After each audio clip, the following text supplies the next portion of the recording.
Hello, welcome back to my channel. आज हम discuss करेंगे सीटेट 11 जनवरी के प्रश्न। हमारा पहला सवाल है, कलमकारी पेंटिंग कहाँ प्रसिद्ध है? तो यह पेंटिंग दक्षिण भारत की है। यानी कलमकारी पेंटिंग कहाँ पर प्रसिद्ध है? तो यह पेंटिंग आंध्र प्रदेश में प्रसिद्ध है। ये सभी क्वेश्चन आज 11 जनवरी को आए हैं, तो आगामी एग्जाम के लिए ज़रूर देखें। बढ़ते हैं दूसरे क्वेश्चन की ओर। हमारा दूसरा क्वेश्चन है, बुंदेलखंड का नृत्य कौन सा है? तो बुंदेलखंड कहाँ है? यूपी यानी उत्तर प्रदेश में। और इसके नृत्य की बात करें तो इसके नृत्य का नाम है हार्वेस्ट नृत्य या जवारा नृत्य। दोनों में से कोई भी नाम दे सकता है। तो अब ध्यान रखें कि बुंदेलखंड का नृत्य कौन सा है, तो हार्वेस्ट नृत्य या जवारा नृत्य। बढ़ते हैं तीसरे क्वेश्चन की ओर। हमारा तीसरा क्वेश्चन है, गौड़ मारिया ये कहाँ का नृत्य है? तो गौड़ मारिया छत्तीसगढ़ का नृत्य है। छत्तीसगढ़ में बस्तर इलाका है जहाँ का गौड़ मारिया नृत्य प्रसिद्ध है। बढ़ते हैं चौथे क्वेश्चन की ओर। चौथा क्वेश्चन है, तरंगेलम। तरंगेलम नृत्य कहाँ का है? तो यह नृत्य गोवा का है। नेक्स्ट क्वेश्चन, क्वेश्चन नंबर 5, चारवा नृत्य कहाँ का है? तो यह नृत्य हिमाचल प्रदेश का है।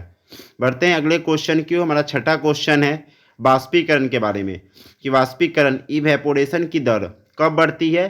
तो यह तब बढ़ती है जब सतह क्षेत्र में वृद्धि हो जाती है या तापमान बढ़ जाता है, लेकिन इस समय नमी में कमी हो जाती है। तो आप याद रखें कि वाष्पीकरण की दर कब बढ़ती है? तो सतह क्षेत्र में या तापमान में जब वृद्धि होती है तो वाष्पीकरण की दर बढ़ जाती है, जबकि नमी में कमी होती है। बढ़ते हैं अगले क्वेश्चन की ओर।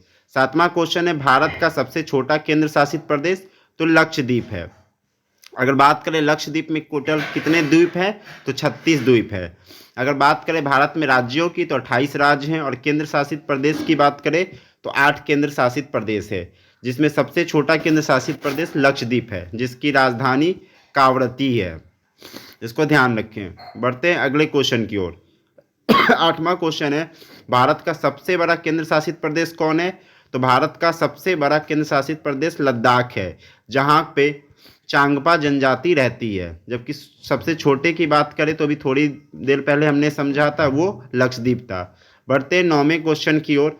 नौवां क्वेश्चन है, पोचमपल्ली साड़ी कहाँ प्रसिद्ध है? तो यह साड़ी तेलंगाना में प्रसिद्ध है। अगर तेलंगाना ऑप्शन में ना हो तो आंध्र प्रदेश लगाएंगे। बढ़ते 10वें क्वेश्चन की ओर। हमारा 10वां प्रश्न है, पटोला साड़ी कहाँ फेमस है? तो यह साड़ी गुजरात में फेमस है, इसे पाटन साड़ी भी कहते हैं। बढ़ते हैं 11वें क्वेश्चन की ओर। 11वां क्वेश्चन है, चंदेरी साड़ी कहाँ प्रसिद्ध है? तो यह साड़ी मध्य प्रदेश में प्रसिद्ध है।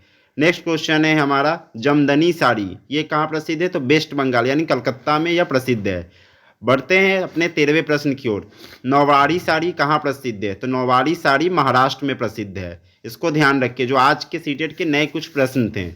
नेक्स्ट क्वेश्चन है, बोमकाई साड़ी कहाँ की है? तो यह साड़ी उड़ीसा की है। नेक्स्ट क्वेश्चन है, कोसा साड़ी कहाँ की है? तो यह साड़ी छत्तीसगढ़ की है। नेक्स्ट क्वेश्चन, बीज अंकुरण के लिए क्या चाहिए? तो हमें बीज को अंकुरित करने के लिए पानी, प्रकाश, ऑक्सीजन और उष्मा सब चाहिए, यानी सनलाइट भी चाहिए, ऑक्सीजन भी चाहिए, उष्मा भी चाहिए और जल भी चाहिए। अगला क्वेश्चन है, कद्दू का पौधा क्या है? तो इसका आंसर आप लोग कमेंट बॉक्स में बताएं कि कद्दू का पौधा क्या है, लतरने वाला पौधा है या क्या है। बढ़ते अगले प्रश्न की ओर। बाल विवाह एक्ट कब आया? तो यह एक्ट 2006 में आया, जिसके अनुसार लड़के की कम से कम उम्र 21 साल और लड़की की उम्र 18 साल होनी चाहिए। अगला क्वेश्चन मैथ्स का है, निम्नलिखित पाई चार्ट में लाल भाग 40 है तो सफ़ेद भाग क्या होगा? तो जब ऐसा क्वेश्चन है तो जो भाग दिया हुआ है उसके बराबर टोटल कर ले। जैसे लाल भाग 1/2 है और लाल भाग की संख्या 40 है, तो 1/2 बराबर 40, यानी 40 में 2 से गुना कर लेंगे तो 40 दूना 80, यानी कुल भाग की संख्या कितनी हो गई? 80। यहाँ हमसे सफ़ेद भाग पूछा जा रहा है, सफ़ेद भाग कितना है? तो 1/8, तो हम 80 का 1/8 निकाल लेंगे, यानी 8 से 80 कितने बार में कैंसिल होगा? 10 बार में, यानी सवाल का राइट जवाब होगा 10। यानी जब भी भिन्न वाला प्रश्न आए तो आपको यही करना है कि भिन्न को टोटल से बराबर करना है और पूरी संख्या निकाल लेनी है, फिर जो प्रश्न पूछा जाएगा वैसे सॉल्व करना है। बढ़ते अगले प्रश्न की ओर। यहाँ कहा जा रहा है 2 और 2/3 समकोण में। तो एक समकोण का मतलब आपको पता होगा कि एक समकोण मतलब 90 डिग्री होता है, तो 2 समकोण में कितना आ जाएगा? 90 दूना 180, और 2/3 समकोण का मतलब 2/3 गुने 90। जब इसको कैंसिल करेंगे तो 30 90 यानी 30 दूनी 60, तो 180 + 60 कितना हो जाएगा? 240। यानी 2 और 2/3 समकोण में डिग्री की संख्या कितनी होगी, तो 240। इसको फिर से समझते हैं। 2 समकोण का मतलब, तो एक समकोण में 90, तो 2 समकोण में 180, और 2/3 समकोण का मतलब, तो 2/3 गुने 90, यानी 3 से 90 30 बार में कटेगा, और 30 दूनी 60, यानी टोटल 180 और 60 240। बढ़ते अगले और लास्ट क्वेश्चन की ओर। अगर सममिति की बात करें तो इसको आप रट लें कि आयत में, वर्ग में, ये सब में 2 समिति होती है। आयत में 2 सममिति लाइन होती है, जबकि वर्ग में 4 सममिति लाइन होती है। यानी किस में 2-2 होती है, तो आयत में, समचतुर्भुज में, ये सब में 2 सममिति लाइन होती है, वर्ग में 4 होती है, और समद्विबाहु में 1 सममिति लाइन होती है।